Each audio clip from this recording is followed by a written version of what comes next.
అందరికీ నమస్కారం. మహాభారతమనగానే మనకు ఎంతోమంది గొప్ప యోధులు గుర్తుకొస్తారు. కాని ఒక పేరు మాత్రం మనస్సులో బలంగా నాటుకుపోతోంది. అతనే కర్ణుడు. అతని నైపుణ్యం, దానగుణం, అతని విషాదకరమైన విధి అన్నీ కలిసి అతని కథను ఒక మర్చిపోలేని గాథగా మార్చాయి. సరే, ఈరోజు ఆ కథలోకి ఇంకాస్త లోతుగా వెళ్దాం. నీ పట్టుదలే నీ రాజ్యాభిషేకం. ఈ ఒక్క వాక్యం చాలు కర్ణుడ జీవితాన్ని అర్థం చేసుకోడానికి. పుట్టుకతో వచ్చిన అడ్డంకుల్ని దాటుకుని తన విధిని తానే రాసుకోడానికి అతను చేసిన అల్లుపెరగని పోరాటమే అతనికి అసలైన కిరీటమన్నమాట. అసలు కర్ణుడి కథ ఎక్కడ మొదలైంది? తన పుట్టుకలోనే ఒక పెద్ద సంఘర్షణతో మొదలవుతుంది. దేవుడి కొడుకుగా పుట్టిన విధి మాత్రం అతన్ని ఒక సామాన్యమైన జీవితంలోకి నెట్టేసింది. సరిగ్గా ఇక్కడే తన గుర్తింపు కోసం అతని పోరాటం మొదలైంది. దీనికి కారణం ఒక వరం. అప్పట్లో కుంతి యాదవ వంశపు రాకుమారి. దుర్వాస మహర్షికి ఎంతో భక్తితో సేవ చేసింది. ఆమె సేవకు మెచ్చిన ఆ మహర్షి ఏ దేవతను తలుచుకుంటే ఆ దేవత వచ్చి సంతానాన్ని ప్రసాదించే ఒక అద్భుతమైన మంత్రాన్ని వరంగా ఇచ్చాడు. ఆ వరం ఆమె జీవితాన్నే కాదు, మొత్తం మహాభారత గమనాన్నే మార్చేసింది. యవ్వనంలో ఉండే కుతూహలం కదా, కుంతికి ఆ మంత్రాన్ని పరీక్షించాలనిపించింది. సూర్యభగవానుడిని తలుచుకుంది. వెంటనే సూర్యుడు ప్రత్యక్షమై తన తేజస్సుతో ఒక పుత్రుడిని ప్రసాదించాడు. అలా పుట్టిన బిడ్డ మామూలు బిడ్డ కాదు, ఒంటిని అంటిపెట్టుకుని ఎవరూ ఛేదించలేని సహజ కవచకుండలాలతో జన్మించాడు. కాని పెళ్లి కాకుండానే బిడ్డ పుట్టటంతో లోకం ఏమనుకుంటుందోనని భయపడింది కుంతి. గుండె రాయి చేసుకుని ఆ పసిబిడ్డను ఒక పెట్టెలో పెట్టి గంగలో వదిలేసింది. ఆ పెట్టె అలా కొట్టుకుంటూ హస్తినాపురం చేరింది. అక్కడ అధిరథుడు, రాధ అనే సారథి దంపతులకు దొరికింది. వాళ్లే ఆ బిడ్డలు పెంచుకున్నారు. అలా సూర్యుడు కొడుకు సూతపుత్రుడు రాధేయుడు అయ్యాడు.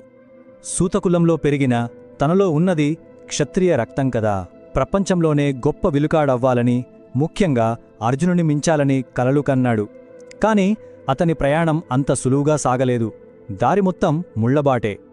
విలువిద్య నేర్చుకుందామని ఆశతో ద్రోణాచార్యుడి దగ్గరికి వెళ్లాడు. కాని ఆయన ఏమన్నారో తెలుసా?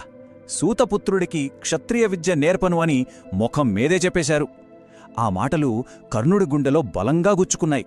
కాని అతని పట్టుదలను ఇంకా పెంచాయి. కర్ణుడు వెనక్కి తగ్గలేదు. పరశురాముడు క్షత్రియులకి విద్య నేర్పడని తెలిసి తను బ్రాహ్మణుడని అబద్ధం చెప్పి మరీ శిష్యుడిగా చేరాడు. ఒకరోజు గురువుగారు తన తొడమీద నిద్రపోతుంటే ఒక పురుగు కుట్టి రక్తం కారుతున్నా గురువుకి నిద్రాభంగం కలగకూడదని ఆ నొప్పిని ఓర్చుకున్నాడు. అప్పుడు పరశురాముడికి నిజం తెలిసిపోయింది. నీకు అత్యంత అవసరమైన సమయంలో నేను నేర్పిన విద్య మర్చిపోతావు అని శపించాడు. చూశారా మొదటి శాపం? ఇదీ చాలదన్నట్టు మరో శాపం కూడా. తెలియక ఒక బ్రాహ్మణుడి ఆవును బాణంతో కొట్టేస్తాడు. ఆ బ్రాహ్మణుడు కోపంతో, నీ అంతిమ యుద్ధంలో నీ రథచక్రం భూమిలో కూరుకుపోతుంది అని శపిస్తాడు. ఈ రెండూ శాపాలు అతని విధిని పూర్తిగా రాసేశాయి. సమాజం ఎన్నిసార్లు తిరస్కరించినా కర్ణుడు తనకంటూ ఒక గుర్తింపును సంపాదించుకున్నాడు. అది తన స్నేహం, దానం, పరాక్రమంతోనే. ఈ గుణాలే అతన్ని చరిత్రలో నిలబెట్టాయి. ఇక్కడే అతని జీవితం కీలకమైన మలుపు తీసుకుంది. రంగస్థలంలో అర్జునుడికి సవాల్ విసిరితే అందరూ నువ్వు సూతపుత్రుడివి, నీకు అర్హత లేదు అని అవమానించారు. అందరూ అతన్ని చిన్నచూపు చూస్తున్నప్పుడు ఒక్కడు మాత్రం ముందుకొచ్చాడు. అతనే దుర్యోధనుడు.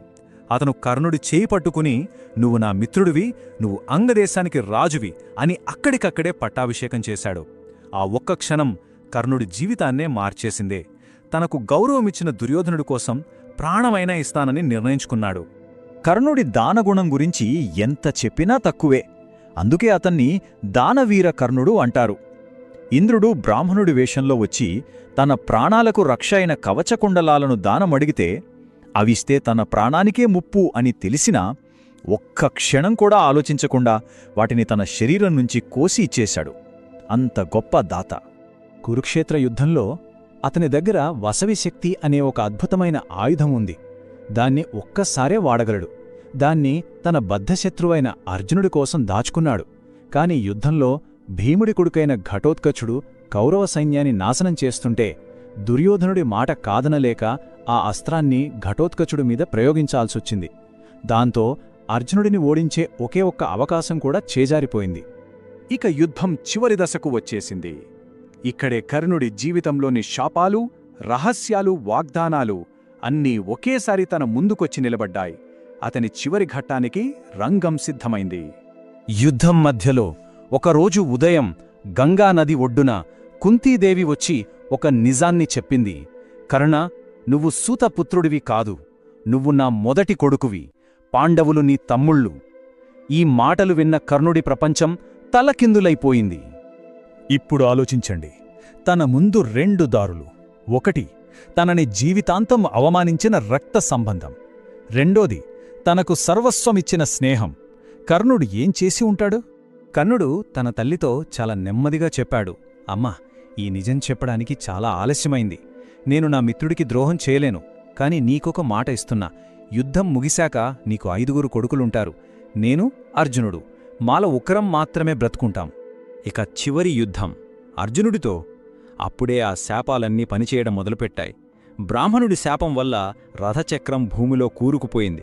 దాన్ని పైకి తీస్తుండగా పరశురాముడి శాపం వల్ల బ్రహ్మాస్త్ర మంత్రం గుర్తుకు రాలేదు. అలా నిస్సహాయుడిగా ఉన్న కర్ణుణ్ణి కొట్టమని కృష్ణుడు అర్జునుడికి చెప్పాడు. అలా ఆ సూర్యపుత్రుడు అస్తమించాడు. కర్ణుడు చనిపోయాక ఆ రహస్యం పాండవులకు తెలిసింది. స్వంత అన్నయ్యనే చంపుకున్నామని తెలిసి వాళ్ళు కుమిలిపోయారు. అప్పుడు ధర్మరాజు దుఃఖంతో, ఇకపై ఏ స్త్రీ కూడా రహస్యాన్ని దాచలేదుగాక అని శాపం పెట్టాడు. కర్ణుడు యుద్ధంలో ఓడిపోయి ఉండొచ్చు, కాని అతని జీవితం మనకొక పెద్ద సందేశాన్ని ఇస్తుంది. అతని కథ యుద్ధభూమికి మించినది. అదేంటంటే, మనం పుట్టిన పరిస్థితులు మన భవిష్యత్తును నిర్ణయించవు. పుట్టుక కాదు, మన పట్టుదలే మన విధిని రాస్తుంది. ఎవరెన్ని అవమానాలు చేసినా మన నిజమైన విలువ ఎప్పటికీ తగ్గదు. మన నైపుణ్యం, మన నిజాయితీ, ఇవే మన అసలైన కవచకుండలాలు. దానం చేయడం వల్ల మన విలువ పెరుగుతుందే కాని తగ్గదు. అన్నింటికంటే ముఖ్యంగా మన మాట మీద, మన విలువల మీద నిలబడటమే అసలైన గెలుపు. అవును, కర్ణుడు యుద్ధంలో ఓడిపోయాడు, కాని చరిత్రలో గెలిచాడు. ఎందుకంటే అతను నమ్మిన విలువల కోసం చివరి శ్వాస వరకు పోరాడాడు. అదే కదా అసలైన విజయం. కాబట్టి అసలు ప్రశ్న ఇదే: కర్ణుడు యుద్ధంలో ఓడిపోయాడా, లేక జీవితంలో గెలిచాడా? ఈ విషయం గురించి ఆలోచించండి.